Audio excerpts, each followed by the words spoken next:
Hello guys, welcome sa RJ's Farm.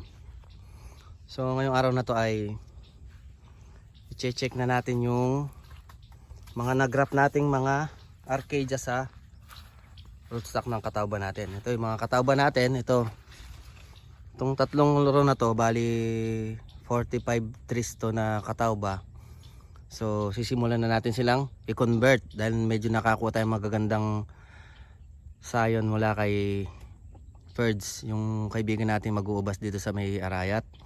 So binigyan niya tayo ng mga sayon and then sinubukan natin silang mag-grap.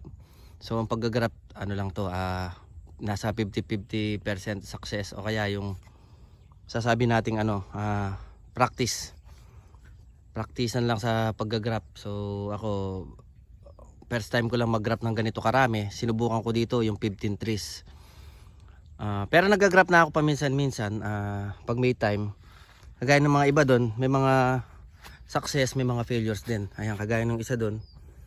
Ito, tinry ko sa baba.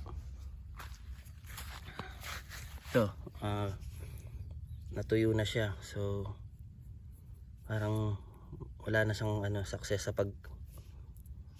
pagtubo. Pero ito naman kabila niya, itong sabay ko silang ginrap. Ito yung Baikonur. So ayan siya, ayan. Laki na siya. Dito ko siya sa ilalim ng katawba ginrap. Para kung sakali mag-fail ako, pwede ba sa taas. And then ito na yung mga katawba natin. So, bali ito, ginrap ko sila nung tinagan natin ito. March 6, 2024. So ano na tayo ngayon? 22. So almost 3 weeks na sila. Then i-check na natin sila, yung mga success ng ginawa natin. Ayan, ito yung una. Ayan, pa bad break na siya. Ayan o. Ayan, kung mapapansin nyo, pa bad break na siya. Buhay pa yung nodes niya. So mga 2 araw lang to, lalabas na siya. Bubukakan na siya. Bubukadkad na.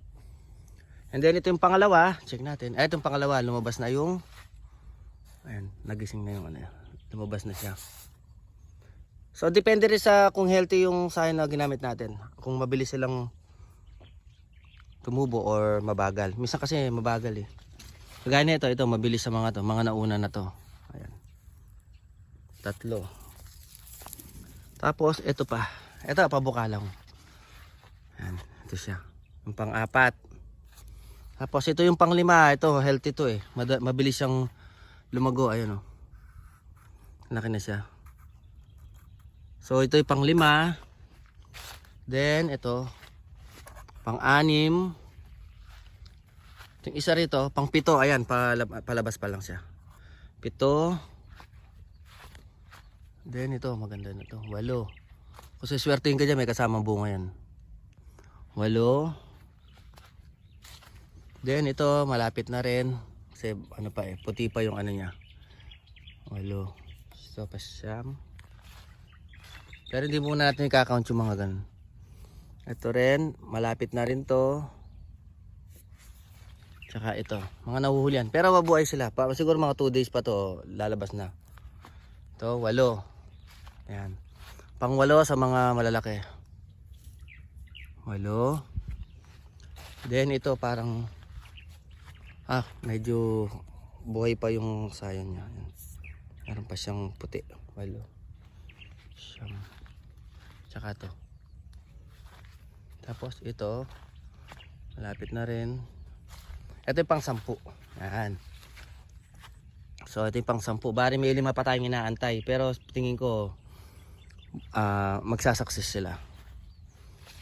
And then ito naman tinry natin sa katawba. So yung katawba na ito pala yung tinry natin sa Baikonur.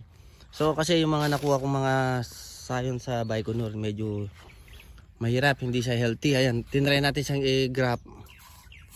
I-bad grap naman. Bali yung ginawa natin doon, side grap. Ito naman, tinry ko bad grap. Pero parang natutuyo na siya. Ito pa.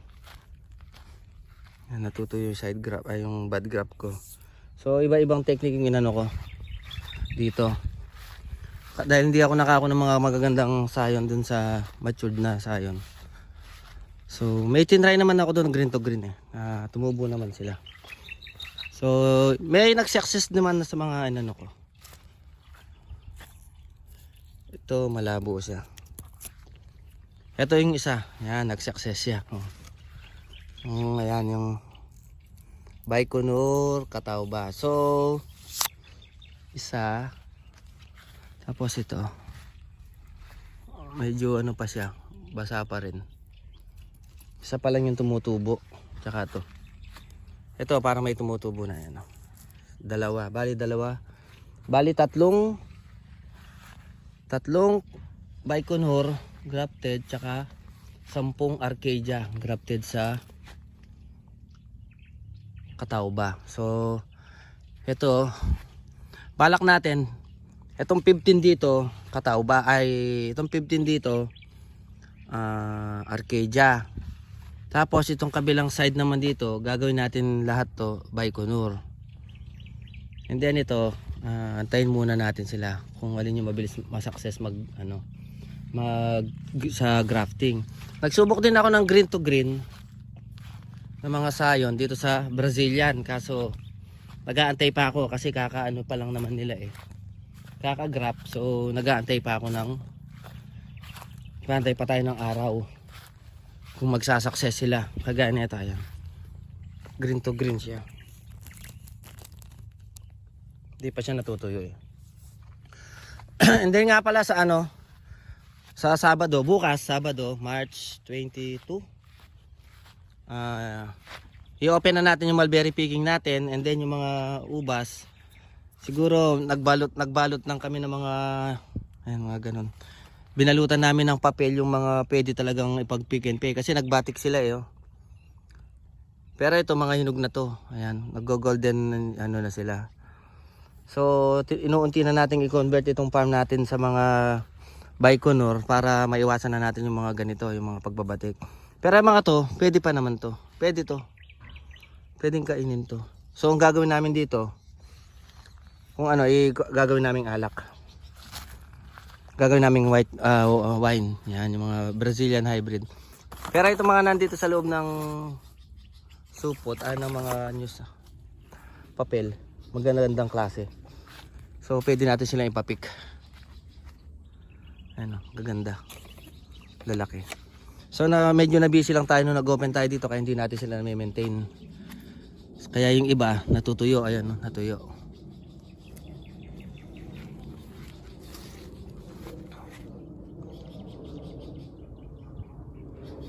So yun lang muna ang update natin sa ating farm, sa ating mga grafted grapes na Arcadia sa Catawba. So update na lang natin ito after 1 month siguro, kung pag maganda na sila. So puputulin na natin yung Catawba dito sa taas. So mawawala na yung mga dahon ng Catawba. Puputulin natin sila dito para converted na sila sa Arcadia. At titingnan natin kung maganda yung Arcadia dito sa farm natin. Yun lang muna at maraming salamat.